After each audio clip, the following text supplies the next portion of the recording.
우리가 지금 5월 가정의 달을 맞이하여서 우리가 다 건강한 가정을 사모하지 않습니까? 그러나 그 건강한 가정을 이루기 위하여서는 그냥 있어서는 안 되고 여러 가지가 필요한데, 특별히 올해는 우리가 이 가정에 찾아오는 위기들, 그 위기들, 문제들을 일으키는 원인에 대해서 우리가 지금 생각해보고 말씀을 통해 교훈을 얻고 있습니다. 우리가 첫째 주에는 그렇죠, 편애의 함정이 있다라고 했습니다. 편애는 우리의 본능이지만 그 편애가 함정에 빠져서 편파, 실질적인 차별로 바뀌었을 적에 가정에 문제가 생기고 위기가 찾아올 수 있다 했죠. 그래서 우리는 어떻게 해야 됩니까? 하나님의 말씀으로, 주님이 우리에게 주신 그 눈으로 자녀를 바라보고 말씀의 시각으로 가정을 바라봄으로 이 편애의 함정에 빠지지 않도록 우리가 주의해야 된다라고 말씀드렸습니다. 지난주에는 또 우리가 건강한 가정이 되기 위해서는 허물을 덮는 사랑이 있어야 되는데, 그 허물을 덮는 사랑이 우리의 힘과 능력으로는 되지 않고, 교육, 본능이나 교육으로 되지 않고 오직 하나님이 주시는 그 도움과 하나님의 은혜가 있어야지 우리가 허물을 덮는 사랑을 할 수 있고, 또 그와 같은 허물을 덮는 사랑이 있는 가정이, 또 그와 같은 사랑이 있는 교회가, 그와 같은 허물을 덮는 사랑이 있는 공동체가 건강하다라고 말씀드렸습니다. 자, 오늘은 이제 세 번째로 야곱의 가정에 또 위기가 찾아옵니다. 야곱의 가정에 또 문제가 찾아오는데, 일단 겉모습으로 보기에는 이삭에게 찾아왔던 것과 동일한 문제가 발생을 하죠. 바로 편애입니다. 이 야곱도 또 이 편애를 통해서 이 가정에 문제가 발생하고 있는데, 그러나 정확하게 말하면 이삭의 편애와 야곱의 편애는 조금 다른 면이 있습니다. 그래서 오늘은 이 야곱의 편애가 가지고 있는 그 다른 면을 통해서 우리가 어떤 교훈과 또 하나님이 우리에게 어떤 말씀을 하시는지 우리가 말씀을 통해 생각해보고 은혜를 나누고자 합니다. 먼저 우리 야곱이 어떻게 편애를 했는지 우리가 잠깐 살펴보자면, 오늘 읽었던 본문 3절에 보면 요셉은 노년에 얻은 아들이므로 이스라엘이 여러 아들들보다 그를 더 사랑하였다라는 말이 나오죠. 우리가 잘 알다시피 야곱에게는 12명의 아들들이 있었습니다. 그런데 특별히 11번째 아들 요셉을 노년에 얻어서 야곱이 그를 더 사랑했다. 일단 오늘 그 성경에는 이것만 기록이 되어 있어요. 근데 이것도 한번 잘 생각해 보자면, 야곱이 요셉을 낳았을 때 나이가 몇 살이었을까요? 혹시 아시는 분? 네, 없으시죠? 저는 원래 숫자를 좋아해서 이 숫자 계산하는 걸 참 재밌어해요. 근데 이 야곱이 요셉을 낳을 때 나이가 91세, 그러니까 90세 정도 돼서 낳았어요. 우리가 그걸 어떻게 아냐면 이 창세기 47장 9절에 보면 이 야곱이 바로 앞에 섰을 때 하는 말이 뭐냐면, 내 나그네 세월이 130년이요. 그러니까 그때 바로를 만났을 때가 130살이에요. 근데 그때 요셉의 나이가 39이거든요. 30의 총기가 되고 7년 풍년이 있고 2년 흉년이 든 후에 만났기 때문에 39살. 계산 딱 나오죠? 그래서 뭐 40살이라 해도 90세.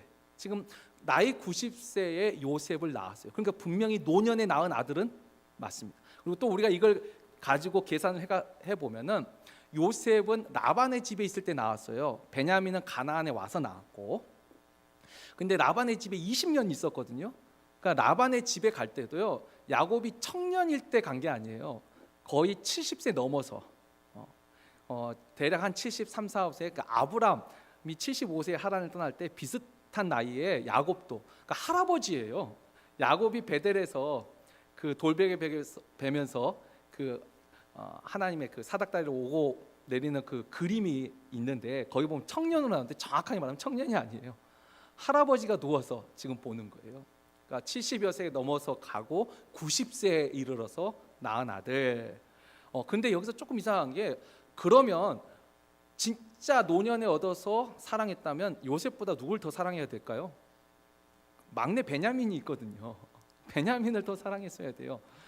근데 여기에 야곱이 요셉을 더 사랑한 이유가 단순히 나이 들어서 얻었다 이거 말고 하나가 더 있죠. 우리가 창세기 29장 16절에서 18절 말씀 우리 한번 다 같이 읽겠습니다. 창세기 29장 16절에서 18절 말씀입니다. 라반에게 두 딸이 있으니 언니의 이름은 레아요 아우의 이름은 라헬이라. 레아는 시력이 약하고 라헬은 곱고 아리따우니 야곱이 라헬을 더 사랑함으로 대답하되 내가 외삼촌의 작은 딸 라헬을 위하여 외삼촌에게 7년을 섬기리이다. 아멘. 이 결혼을 할 때 라반한테 자매가 있었어요. 두 딸이 있었어요. 근데 아무래도 첫째는 좀 시력이 약했다. 그냥 있는 그대로만 생각하면 눈이 나쁠 때 안경 없으면 어떻게 보죠? 늘 찡그리고 봐야죠. 그러니까 아마 레아는 좀 찡그린 얼굴. 근데 라헬은 곱고 예뻤다. 이게 동서고금, 옛날이나 오늘날이나 일단 남자들은 이쁜 여자를 좋아합니다. 일단 이쁘고 봐야 돼요. 저도 이쁜 여자를 좋아합니다. 그래서 이쁜 여자하고 결혼했습니다. 자, 그런데 어쨌든가 이 야곱이 두 자매 중에서 동생을 더 사랑했어요. 분명히 더 사랑했어요. 근데 우리가 그 다음 이야기 잘 알죠? 이 삼촌 라반이 이 야곱이 일을 참 잘해요. 그래서 라헬 때문에 7년을 공짜로 풀이로 부려먹었는데 실제 결혼하는 날 누구를 먼저 신방에 넣어줬어요? 그 언니 레아를 넣어줬어요. 이 야곱 입장에서 어떻게 해요? 진짜 기가 막힐 노릇이에요. 기가 막힐 노릇. 자기가 사랑하는 여자는 라헬인데. 자, 어찌됐든 이 두 가지 이유를 종합해 보면 야곱이 요셉을 특별히 사랑한 이유는 뭐죠? 자기가 사랑하는 여자가 낳은 첫 번째 아들이라는 거예요. 저번에 우리가 봤던 이삭은 고기를 좋아해가지고 그 사람은 이제 자신의 그 식성 때문에 에서를 더 사랑했다면 야곱은 자기가 사랑한 여자의 첫 번째 아들이었기 때문에 요셉을 더 사랑한 거예요. 근데 여기까지 보면 뭐 고기를 좋아했나 자기가 사랑한 여자의 아들이나 다 기준은 뭐예요? 내가 좋아하는 거죠. 어쨌든 야곱도 분명히 지금 편애를 하고 있는 것입니다. 자, 근데 이런 편애로 인해서 이 가정에 어떠한 일이 일어났죠? 자, 첫 번째 이 요셉의 모습을 보냐면 2절을 잠깐 보시면 2절에 요셉이 17세의 소년으로 17살이에요. 17살인데 그가 이 형제들과 더불어 함께 있을 때 이 요셉이 그들의 잘못을 아버지에게 말하더라.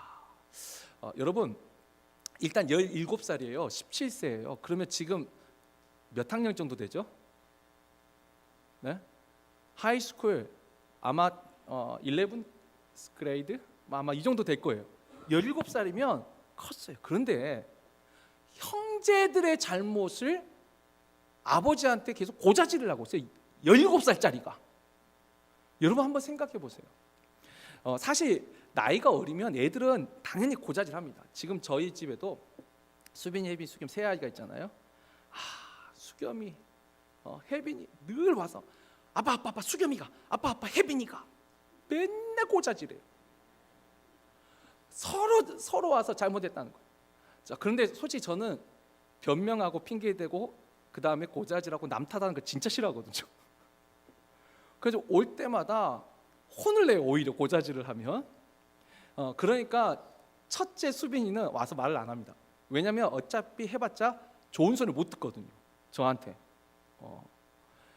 보세요. 우리가 그냥 정상적으로 가정에서 교육이 되었다면 어릴 때는 본능상 계속 고자질을 하게 되어 있어요. 그러나 그 아버지가 뭐라고 가르쳤다면 고쳐졌을 거예요. 여러분 17살이 먹어가지고도 여전히 그 형제들끼리 그래도 자기들끼리 문제 해결할 능력을 갖지 못하고 여전히 아버지한테 와서 고자질을 하고 있다면 이건 굉장히 철없는 모습이죠. 다시 말해서 이 편애의 결과로 요셉 그 자체는 17살이 먹었는데도 형제들의 잘못을 고자질하는 철부지 소년의 모습을 가지고 있어요. 이게 요셉의 모습뿐만 아니라 오늘날도 여러분 그 중국의 소황제라는 말 들어보셨어요? 그 중국이 인구 정책을 하면서 한 가정에 한 아이만 낳게 하다 보니까 이 아이를 너무 사랑하니까 애들이 다 버릇이 없어지는 거예요. 오늘날도 비슷해요. 너무 지나친 사랑을 받으니까 버릇이 옳고 그름을 분별을 못하는 거죠. 요셉의 모습이 이래요. 그리고 근데 요셉이 원래 이게 본인의 성격이냐? 아니요. 이제 하나님의 훈련을 통해서 어떻게 바뀌죠? 우리가 창세기 45장 5절 말씀 45장 5절 말씀 우리 한번 다 같이 읽습니다. 당신들이 나를 이곳에 팔았다고 해서 마소서, 한탄하지 마소서. 하나님이 생명을 구원하시려고 나를 당신들보다 먼저 보내셨나이다. 아멘. 여러분, 실수 중에 진짜 잘못한 건 이거죠. 자기 팔아먹은 거. 근데 그 형제들의 잘못을 우리가 지난주 봤지만 허물을 덮어줘요. 근심하지 마세요. 한탄하지 마세요. 요셉이 바뀌었잖아요.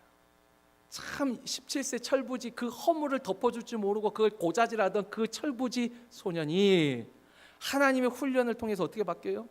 그 형제들의 허물을, 어찌 보면 진짜 큰 허물인데 그걸 덮어주는 모습으로 바뀌어요.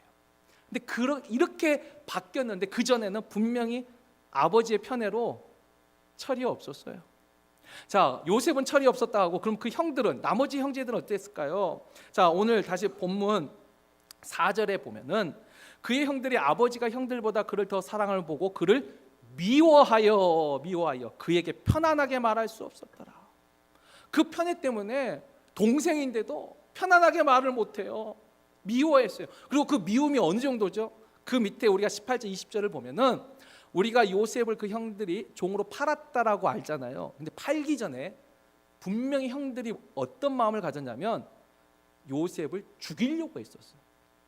그래도 그나마 첫째 장남이 좀 정신 차리고, 야, 그걸 그래도 죽이는 것까지는 아니다. 그래서 종으로 판 거죠. 근데 어떤 마음을 가졌어요? 죽이려는 마음까지 가졌어요.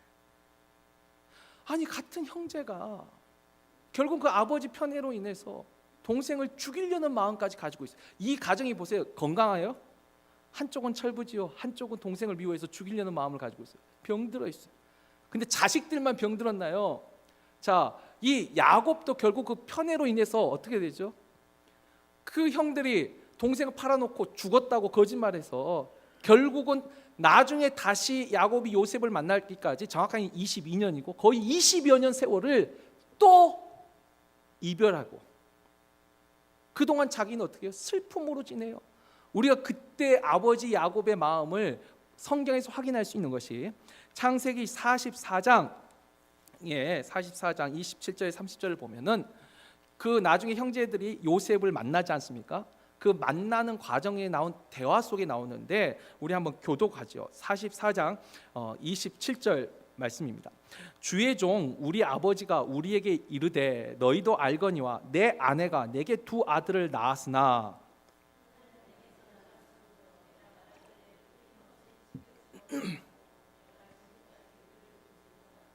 너희가 이 아이도 내게서 데려가려 하니 만일 재해가 그 몸에 미치면 나의 흰머리를 슬퍼하며 스올로 내려가게 하리라 하니 아버지의 생명과 아이의 생명이 서로 하나로 묶여 있거늘. 아멘. 여기까지. 여러분, 여기서 27절도 잠깐 보시면 이때 지금 야곱의 나이가 바로 만나기 바로 직전이니까 그래도 129세, 한 130세 됐어요. 지금 130세. 여러분, 130세가 됐는데도 야곱이요 여전히 정신을 못 차렸어요. 잘 보세요. 27절 보면은 내 아내가 내한테 두 아들을 낳았는데, 여러분 사실 야곱에게 아내가 몇 명이죠? 아내는 둘이에요. 첩이 둘. 어쨌든 첩까지 하면 다 4명인데 뭐 첩은 아니라 하더라도 적어도 아내라고 했으면 둘이에요. 그러나 여전히 130세가 된 이 야곱의 마음에 아까 제가 말한 게 단순한 추측이 아니라 이 말 속에도 나타나잖아요. 야곱에게는 아내는 오직 라헬 한 사람이에요 지금. 그리고 아들이 지금 자기 앞에 10명이 다 서 있잖아요. 그런데도 자기한테 아들은 둘밖에 없죠. 야곱이 얼마나 참 편해도 이런 편파도 없어요. 그런데 오히려 이때 130세가 되니까 오히려 다른 아들들이 철이 먼저 들었어요. 그냥 그래 우리 아버지 이해하지 않는 거예요. 우리 아버지한테는 요셉하고 베냐민 이 두 아들만 아들이에요. 예전엔 근데 그것이 세월이 많이 흘렀어요. 오히려 이 아들들이 또 아들들은 또 철이 들었어요. 그래서 이번에는 어떻게 해요? 그 베냐민을 미워하는 게 아니라 이 아이의 생명과 내 아버지의 생명이 하나이니, 나중에는 어떻게 해요? 이 베냐민을 돌려보내기 위해서 자기들이 희생한다고 말을 하잖아요. 아들들이 철이 들었어요. 그런데 여기서 보세요. 그 28절, 29절 보면 야곱이 어떻게 해요? 아들이 죽었어도 그 20여 년 생활 동안 얼마나 깊은 슬픔을 안고 살았는지 야곱의 말 속에 나타나잖아요. 아들들도 그것을 본 거예요. 눈으로 본 거예요. 결국 이 아버지 야곱의 편애로 그 가정에 어떤 일이 생겨요?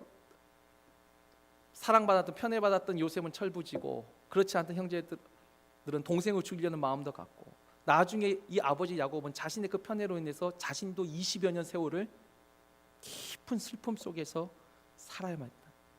분명 건강한 모습은 아니죠. 병들어 있고 아픈 모습이에요.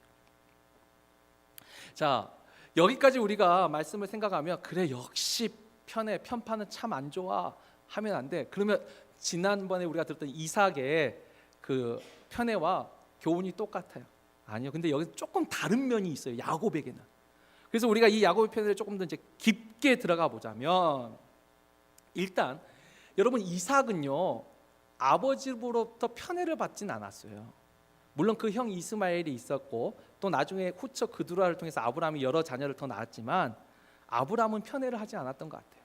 근데 편애를 자기는 받지 않았지만 자기는 편애를 했어요. 고기를 좋아해서. 이삭은 자기로부터 편애가 시작됐지만 야곱은요 조금 다르죠.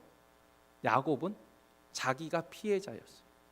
자기가 그 편애로 인하여서 차별을 경험했어요. 편애로 인해서 야곱도 참 공교롭게 20여 년을 떨어져 살았잖아요.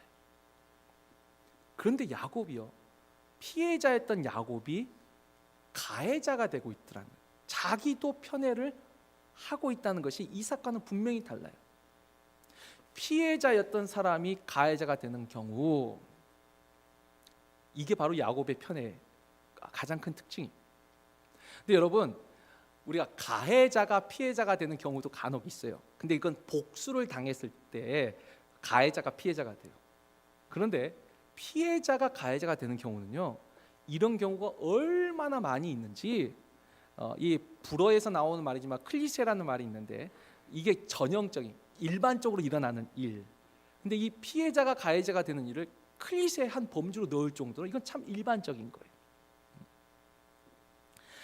한 가지 예를 들면 이런 겁니다. 여러분, 우리는 본능적으로 피해를 받았을 적에 우리가 가해자가 될 수 있는 본능이 아주 강하게 있어요. 예를 들면 이런 거죠.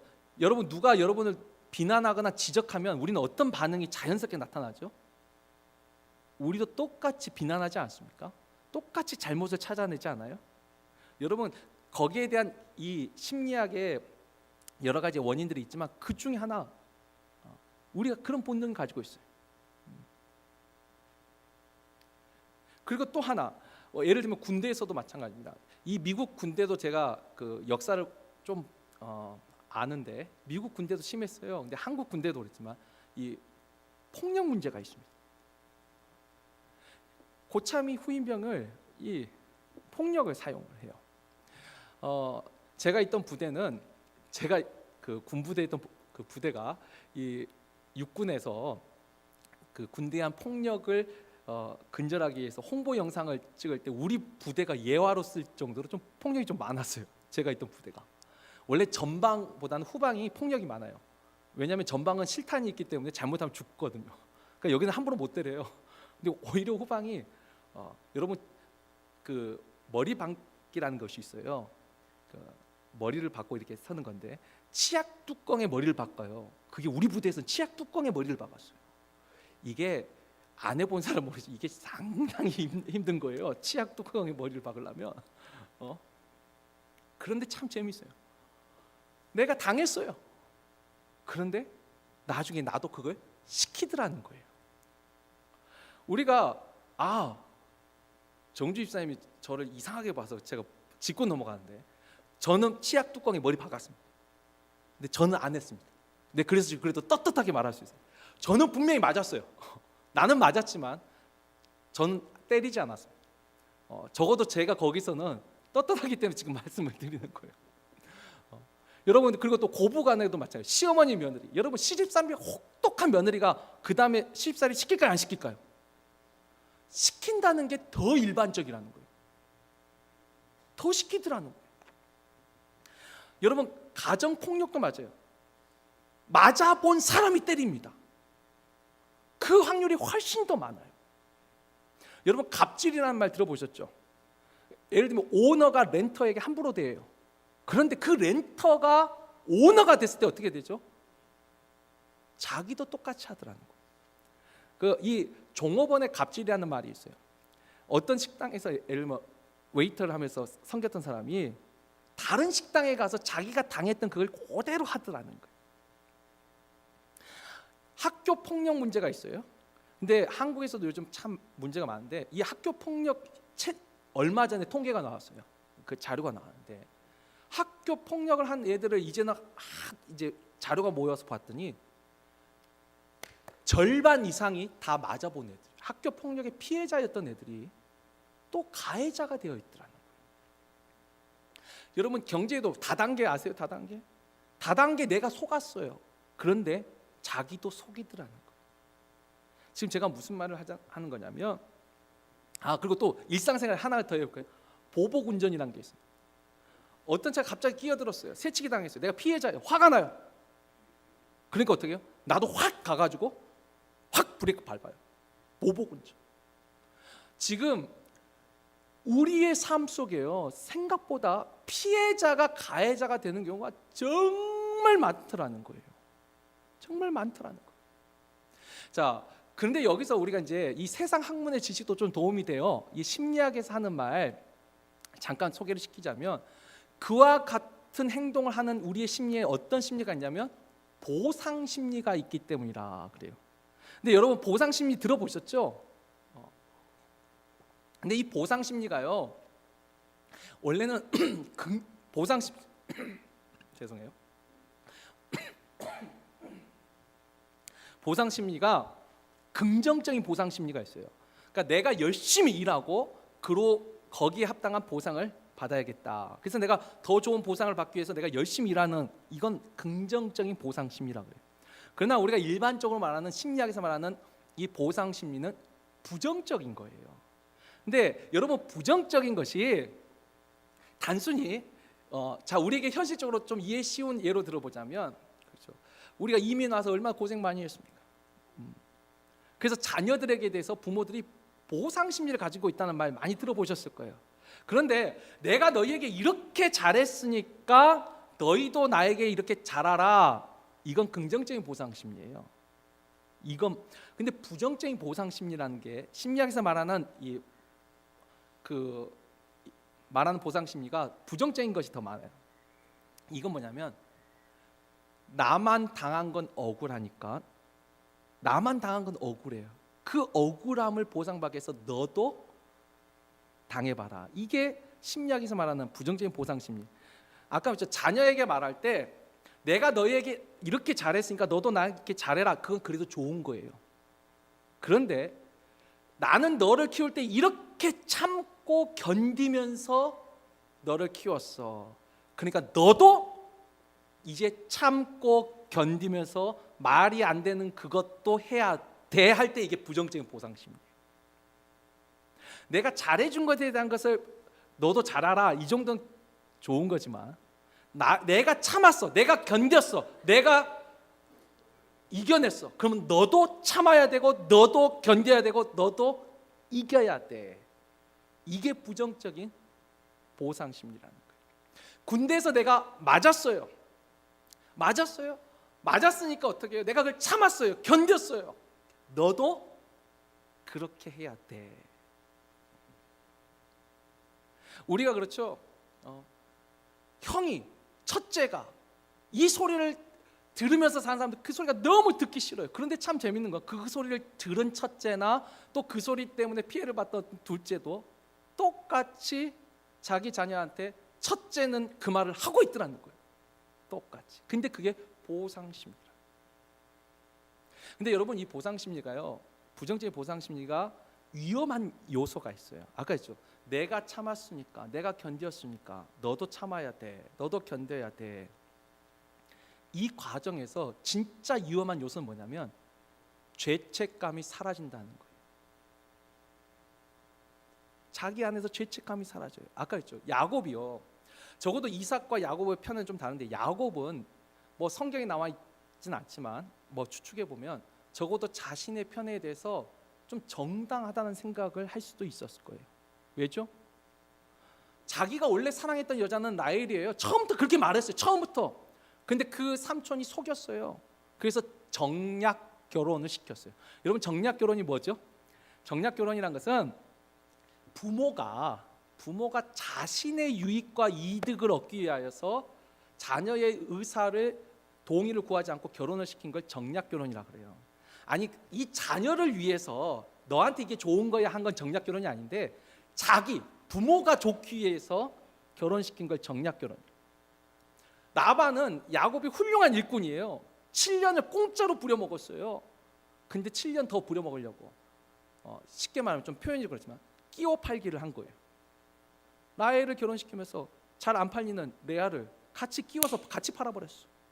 그래서 14년을 공짜로 일을 시켜 먹었어요. 정략 결혼이죠. 야곱의 입장에서는 진짜 분통 터질 일이에요. 자, 근데 라반은 라반이 있다 하더라도 근데 레아도 문제예요. 왜죠? 레아는 신방에 들어왔어요. 그러면 그날 적어도 레아가 정직하게 말을 했어야 되는데 레아도 말을 안 한 거예요. 레아도 자기를 속인 거예요. 아마 물론 레아도 야곱을 좋아했던 것 같아요. 그러니까 그냥 못 이긴 척하고 들어갔겠죠. 그래도 야곱 입장에서는 어떡하죠? 사기당한 거예요. 속임을 당한 거예요. 여러분, 그 여자가 이쁘겠어요? 그 아버지도 날 속였고 그 레아도 속이고. 그러니까 아마 야곱 입장에서는 이 결혼은 내가 원한 결혼이 아니야. 그러니까 레아도 어쨌든 속였기 때문에 레아도 참 불행한 삶을 살았어요. 그 남편의 사랑을 받지 못하잖아요. 창세기 보면 이 레아가 야곱의 사랑을 얻기 위해서 얼마나 노력해요. 그런데도 130살이 먹은 야곱이 여전히 내 아내는 딱 한 사람만 말하고 있어요. 얼마나 힘든 삶을 살았겠어요. 근데 보세요, 야곱 입장에서는 어쩌면 그걸 지금 정당하게 생각하는 거예요. 정당하게 생각할 수 있잖아요. 여러분, 정말 위험한 건 그거예요. 편애라는 것, 그것 자체만 딱 보면 이게 나쁘다는 것을 알아야 되는데, 우리는 뭐죠? 이것 때문에 괜찮다고 생각하는 거예요. 우리가 남을 비난하고 지적할 때 그것 자체만 생각해 줘야 되는데 그렇게 행동했다는 거예요. 우리는 그 이유를 들고 정당화를 시켜요. 보상 심리에서 가장 위험한 요소는 그거예요. 자신을 정당화시키는 거예요. 이 뿌리가 얼마나 깊은지, 여러분 자수성가에서도 이 뿌리가 있어요. 아까 했죠. 내가 당했으니 너도 당해도 돼. 이걸 정당화하는 것이 보상심도 있지만 반대도 있어요. 내가 했던 거 왜 너는 못해? 같은 뿌리예요. 정당하게 생각하는 거예요. 그것 자체만을 봐줘야 되는데 우리는 그 다음 것까지 연결해서 나는 이런 소리를 들으면서 나는 참았어. 나는 고참한테 이렇게 맞으면서도 나는 참았어. 근데 왜 너는 못 참아? 참아야 되는 거예요. 이 죄책감을 잃어버린다는 것이 보상심리의 가장 위험한 요소. 그리고 나중에 이걸 통해서 어떻게 대리만족을 느끼는 거예요. 여러분, 이 보상심리가 심리학에서 말하는 보상심리가요, 굉장히 뿌리가 깊습니다. 굉장히 일반적인 거예요. 내가 당한 거, 오히려 피해자로서 가해자가 되는 이게 참 자연스러운 본능인 거예요. 근데 여러분, 이것을요, 아까 정당하게 되면 이게 가계의 저주를 끊어라로 가는 거예요. 이제 아까 말했죠. 나는 맞았어도 안 때릴 수 있습니다. 영향은 받을지 몰라도 저주처럼 당연한 게 아니에요. 그건 정당한 것이 아니에요. 나는 허물을 덮어주는 사랑을 받지 못했어요. 그래서 나도 허물을 지적하고 다녀요. 정당화될 수 없어요. 그것 자체가 잘못된 거예요. 니체가 이런 말을 했습니다. 좀 어려운 말이긴 한데요. 이 심리학의 이 보상 심리에 대한 내용이 참 많아요. 이 니체는 이런 말을 했는데, 괴물과 싸우는 사람은 자기 스스로가 괴물이 되지 않도록 조심해야 된다. 이 말의 의미를 아시겠어요? 괴물과 싸우려는 사람들은 자기가 그 괴물이 되지 않도록 스스로 조심해야 돼요. 그래서 좀 더 어려운 말은 그죠. 괴물과 싸우면서 그 괴물의 깊은 곳을 들여다본 그 사람은 괴물도 내 마음속을 깊이 들여다보고 있기 때문에, 그 심연이라는 말을 쓰는데, 그 들여봤기 때문에 괴물이 되기 쉽다. 그러면서 여기서 이제 자주 인용되는, 이건 실화고 예화가 뭐냐면, 이 청소년 성 상담가가 있어요. 청소년의 성을 상담하는 이 사람이 포르노 중독에 대해서 이야기하기 위해서 자기가 포르노를 보기 시작한 거예요. 포르노가 뭔지. 그러다가 어떻게 했냐면 진짜 자기가 포르노 중독이 되어버린 거예요. 괴물과 싸우려고 그 괴물과 가까이 하다가 자기가 그 괴물이 되어버린 거예요. 이런 거죠. 마약 중독자를 돕기 위해서 마약이 어떤 건지 알아야 돼서 자기한테 마약을 놓는 거하고 비슷한 거예요. 우리가 비판하고 지적하는 게 참 나쁘다는 걸 알면서, 시집살이 하면서 시어머니가 이렇게 한 거 참 나쁘다는 걸 아는데, 그러면서 자기도 그렇게 바뀌어 있더라. 자기도 그렇게 되어 있더라는 거예요. 자, 여러분 여기까지 하면은 대학이나 세상 학문에서도 여기까지는 다 배울 수 있습니다. 근데 저번에 말했지만, 그렇다면 성경은 그러면 여기서 이 이야기 속에서 우리에게 무엇을 말해주고 싶을까? 정말 우리가 여기서 배워야 될 교훈은 무엇일까? 일단 두 가지가 있는데, 일단 가벼운 거 먼저 하죠. 첫 번째는 우리 디모데후서 3장 16절 17절 말씀, 우리 한번 다 같이 읽겠습니다. 디모데후서 3장 16절 17절 말씀입니다. 모든 성경은 하나님의 감동으로 된 것으로 의로 교육하기에 유익하니, 이는 하나님의 사람으로 온전하게 하며 모든 선한 일을 행할 능력을 갖추게 하려 함이라. 아멘. 예전에 우리가 이 신앙도 참 너무 한쪽으로 편파적으로 가게 되면은, 여러분 모든 성경은 다 예수 그리스도에 대한 것이고 구원에 대한 것입니다. 믿습니까? 아멘 하셔야 돼요. 그런데 성경은 그것만 있는 게 아니에요. 성경은요, 하나님의 감동을 내서 모든 교훈과 책망과 바르게 함과 의로 교육하기에 유익하고, 우리가 모든 선한 일을 행할 능력을 갖추게 하려 하는데 유익한 책이 성경입니다. 여러분, 성경은 우리에게 영원한 하나님 나라에 대한 구원만은 이야기한 게 아니라 이 땅에서 이루어지는 구원에 대해서도 말씀하시고 계시죠. 이 땅에서 이루어지는 죄의 결과와 싸워 이길 수 있는 그 하나님의 능력과 그 지혜가 성경 안에 있는 것이죠. 제가 아까 말했던 심리학에서 말했던 보상심리든 뭐든 이런 이야기들이요, 다 20세기 지나서 나온 이야기들이에요. 인류 역사에서 여러분 2000년이라는 세월이 흘러서야 우리는 겨우 이것들을 발견하고 있어요. 그런데 성경은요, 기록된 역사만 3500년 전이에요. 기록된 역사만. 만일 우리가 정말 성경을 계속 묵상하고 이 안에 하나님이 우리에게 어떤 말씀과 어떤 교훈을 주는가 정말 말씀을 제대로 봤다면, 적어도 우리는 벌써 야곱의 가정을 통해서 피해자가 가해자가 될 수도 있구나. 또 이건 불신자 가정이 아니에요. 믿음의 가정이에요. 믿음의 가정에서도 이런 일들이 일어나는구나. 여러분, 우리가 여기서 교훈을 얻을 수 있는 것이죠. 믿음의 가정에서도 이런 일이 일어나요. 여러분, 우리가 예수 믿는다고 다 화목하나요? 여러분 가정 다 화목하고 다 건강하세요? 이럴 때는 네, 해야 되는데. 예수 믿는다고 다 화목하더냐는 거예요. 예수 믿는다고 부부끼리, 부모와 자녀끼리 갈등이 없더냐는 거예요. 아니요, 있더라는 거예요. 이삭의 가정, 야곱의 가정, 다 어떤 가정들이에요? 다 얼마나 훌륭한 믿음의 가정들이에요. 그런데도 문제가 생기더라는 거예요. 우리는 성경을 통해서 그래서 뭘 배우죠? 여기서 배울 수 있는 교훈은 이거예요. 지난주 저지난주 결론은 다 똑같아요. 우리가 건강한 가정, 화목한 가정 만들기 위해서는 하나님한테 의지하는 수밖에 없어요.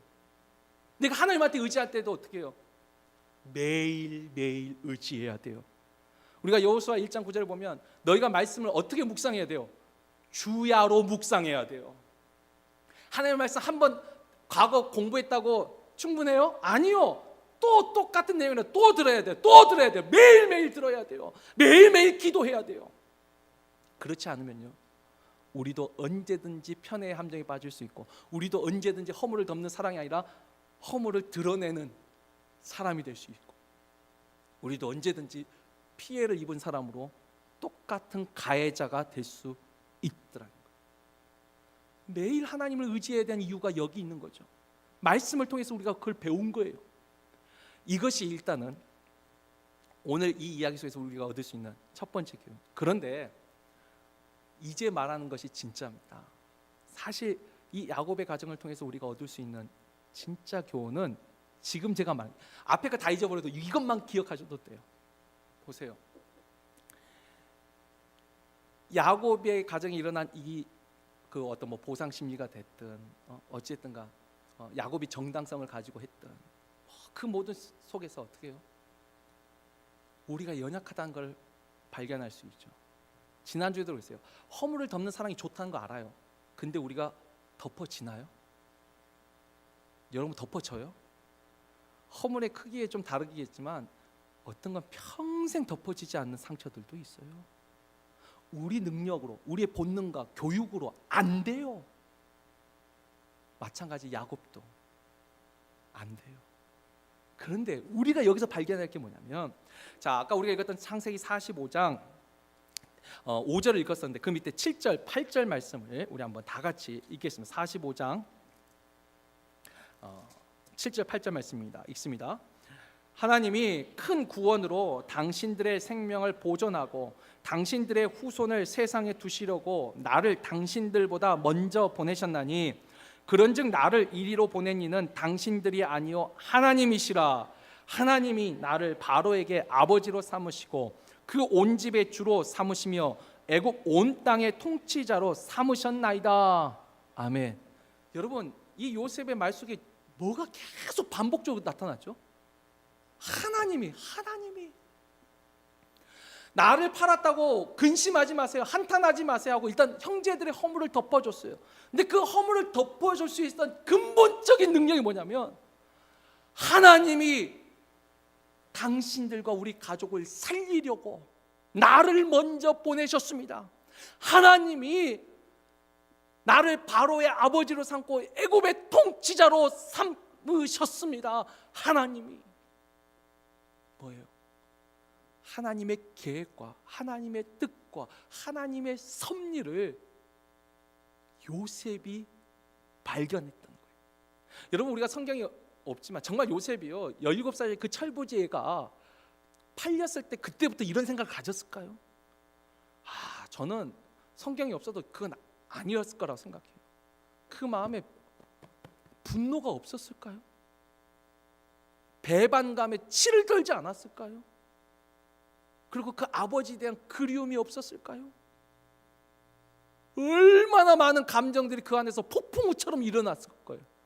근데 그 폭풍우를 잠재울 수 있었던 거, 하나님의 뜻을 발견한 거예요. 하나님의 계획을 발견한 거예요. 하나님의 섭리를 발견한 거예요. 그걸 발견 못했으면 아마 저 같으면 형제들 멱살을 잡았을지도 몰라요. 근데 하나님의 계획을 발견한 거예요. 하나님이 이런 뜻을 가지고 계셨구나. 여러분, 요셉이나 그 형들이나 그 아버지나 요셉이 애굽의 총리가 될 거라고 진짜 상상이라도 한 사람이 있었을까요? 이건 상상도 못할, 꿈도 못 꿀 일이에요. 정말 몰라요. 그런데 이것이 되고 나서 깨달았어요. 이게 하나님의 뜻이로구나. 여러분, 야곱이 분명히 아까 그 말 속에 나왔지만 슬픔 속에 보냈어요. 그런데 성경은 없지만 저는 한번 추측해 봅니다. 우리가 그 요셉이 꿈 이야기를 할 때, 그렇죠, 해와 달과 별들이 나에게 절하더이다, 곡식단이 나에게 절하더이다. 형제들은 비웃었지만 아버지 야곱은 그 말을 가슴에 두었다. 제 생각에 야곱이요, 그 20여 년 요셉이 없는 그 세월 동안 그 형들이 죽었다, 짐승에게 찢겨 죽었다. 그런데도 그걸 알고 슬퍼했겠지만 그래도 마음 한구석에는 그때 하나님이 요셉을 통해서 그런 꿈을 꾸게 하셨는데 그런 마음이 조금이라도 있지 않았을까 하는 생각을 해요. 왜냐하면 제가 제 이야기를 하자면 정말 힘들고 어려울 때 저희 어머니가 보시는 환상이 있어요. 그게 저한테 힘이 되더라고요. 그리고 저도 학생 처음 이 길을 하나님 앞에 서원하고 이제 받아들이고 올 때 저에게 보여주신 것도 있어요. 정말 거리가 멀어요. 제가 그때 보았던 것과 현실은 정말 거리가 멀어도 한참 멀어요. 안 보일 정도로 멀어요. 도저히 상상도 못 하겠어요. 그런데도 기도할 때면 가끔씩 그 환상이 여전히 정말 선명하게 보여요. 근데 그게 힘이 되더라고요. 정말 이게 끝인가 보, 여기까지가 끝인가 보 할 때 하나님이 그 보여주셨던 그게, 그래서 몰라요. 어떤 계획이 있는지도 몰라요. 저에게 하나님이 어떤 뜻이 있는지 몰라요. 그러나 과거 보여주셨던 그것만으로도 그래, 하나님한테 뭔가 계획이 있으시지, 하나님의 뜻이 있으시지, 하나님의 섭리가 있으시지. 우리가 알거니와 하나님을 사랑하는 자 곧 그 뜻대로 부르심을 입은 자들에게 모든 것이 합력하여 선을 이루리라. 그 말씀처럼 그 하나님의 생각은 하늘이 땅보다 높은 같이 내 생각과는 도저히 상상도 할 수 없을 만큼 크고 넓고, 더 중요한 거 더 신실하고 더 선하고 더 좋다라는 거. 그의 인자하심과 신실하심이 내 생명보다 나음으로 그 선한 하나님이 이 모든 것을 보고 계시고 모든 것을 듣고 계시고 모든 것을 알고 계신 그 하나님이 나에게 선한 뜻을 가지고 그 계획을 이루실 거라고 믿는 그 믿음, 그것이 한 줄기 소망이 되더라고요. 야곱의 가정에 일어난 것을 보고, 야, 이렇게 믿음의 가정에도 이런 일이 일어나는데, 형제가 형제를 죽이려고 형제가 형제를 팔아버리고 아버지를 속이고 이런 일이 일어나는데 도대체 우리 같은 가정은 어떻게 사나. 오히려 이것만 보면 더 절망에 빠질 수 있어요. 더 낙심할 수 있어요. 그런데 이 속에서 하나님이 자신의 계획을 하나님은 이루시더라는 거예요. 우리의 연약함과 우리의 죄악됨과 우리의 완악함 속에서도 하나님은 하나님의 뜻을 이루어 가시더라는 거예요. 여러분, 그것이 진짜 어둠 속에 비치는 한 줄기의 빛처럼 소망이 되더라고요. 완전히 넘어지지 않게 되는 건 하나님의 계획을 믿기 때문에, 하나님의 섭리를 믿기 때문이라는 거예요. 우리가 베드로전서 2장 19절 말씀, 베드로전서 2장 19절 말씀 우리 한번, 신약에 나온 말이지만 한번 다 같이 읽어보겠습니다. 읽습니다. 부당하게 고난을 받아도 하나님을 생각함으로 슬픔을 참으면 이는 아름다우나. 아멘. 여러분, 세상 살다가 부당하게 고난을 당할 때도 있어요. 억울하게 당할 때가 있어요. 개역 한글에서는 애매한 고난을 당하도, 애매하게 고난을 당할 때도 있어요. 어떤 것든 상관없이 중요한 건 뭐죠?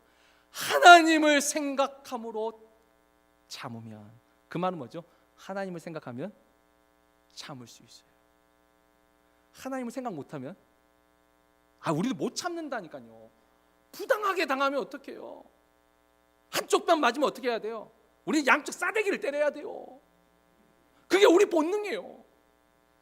다 똑같은 본능이에요. 하나님 없으면 보상 심리를 이겨낼 수가 없어요. 나는 맞았는데 안 때릴 수 있는 거. 여러분, 제가 인격이 훌륭해서 참았을까요? 아니요. 나 그래도 예수 믿는 사람인데, 하나님 믿는 사람으로 내가 적어도 나는 여기서 끊겠다고. 저 하나님한테 정말 기도 많이 했어요. 근데 제가 부끄러운 고백 하나 하자면, 제가 때리진 않았어요, 진짜로. 근데 막판에 욕은 좀 했어요. 이 사람이 선하게 대해주고 참 착하게 대해주면, 같이 좀 착하게 대해주면 얼마나 좋아요. 근데 착하게 해줄 때 물러봐요. 내가 분대장이 돼가지고 했는데 말을 안 들어먹는 거예요. 그래서 제가 한번 소총을 거꾸로 들고 막 욕을 하면서 한번 때리진 않았는데, 그랬더니 말을 듣더라.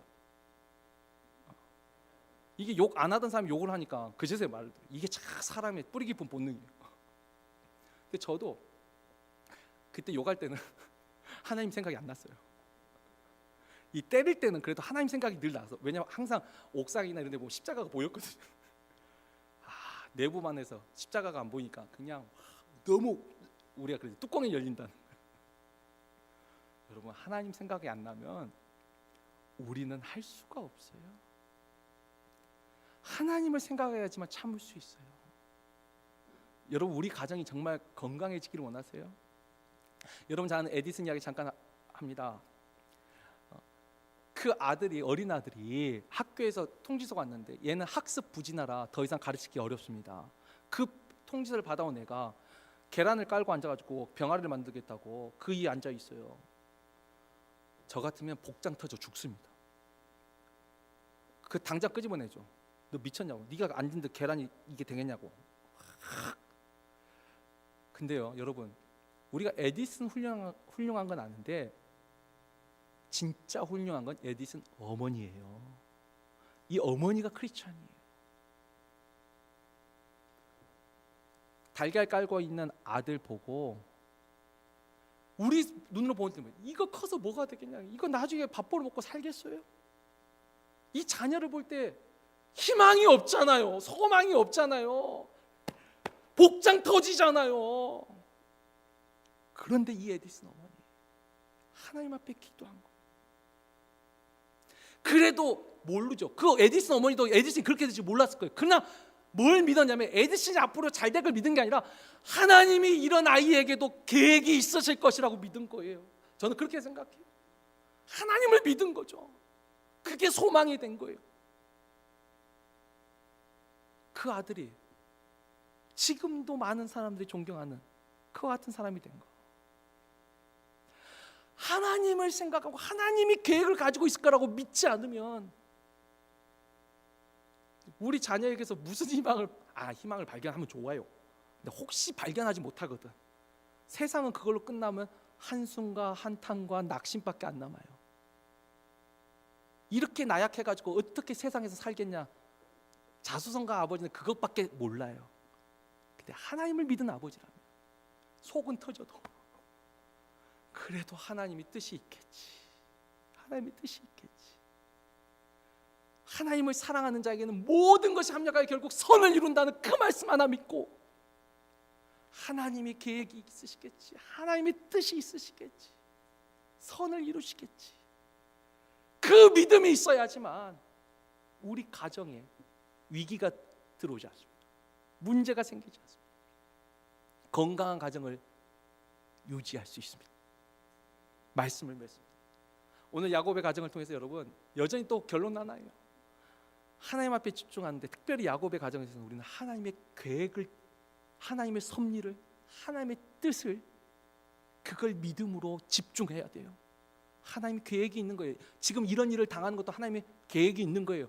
팔리는 것도, 또 누명을 쓰고 감옥에 들어가는 것도 하나님 없으면 도저히 극복할 수 없는 것들이에요. 잘해봤자 복수심으로, 그래 내가 여기서 빠져나가서 내가 반드시 밟아줄 것이야. 이건 세상에서 찾을 수 있는 방법. 하나님은 그냥 하나님만 믿고 견뎌댔더니 요셉이 입으로 고백하잖아요. 하나님이 보내셨어요. 우리 가족을 다 살리려고 하나님이 보내셨어요. 나를 이 애굽의 통치자로 삼으시려고 하나님이 다 하셨어요. 언젠가 우리도 그 믿음, 하나님의 뜻과 계획에 집중한 그 믿음으로 그 뜻이 이루었을 적에 이건 다 하나님이 하신 것입니다. 우리 입술로 고백할 수 있기를 주의 이름으로 축원합니다.